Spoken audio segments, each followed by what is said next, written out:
Cennet ayaklarındadır gülistanım anam. Sensiz tözme sürek Allah ayırmasın.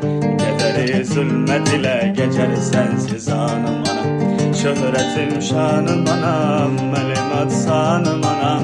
Ne kadar ifkanlar bitip bile gülşenlerinde, sen ki bir ömrü fida eylemiş evladına. Ne kadar azap gizlenip saçının denleri. Mama Music Multimedya Portalı. Canım anam, tamirde kanım anam. Cennet ayaklarındadır gülistanım anam. Sensiz sözme sürey Allah ayırmasın. Gederi zulmet ile geçer sensiz anım.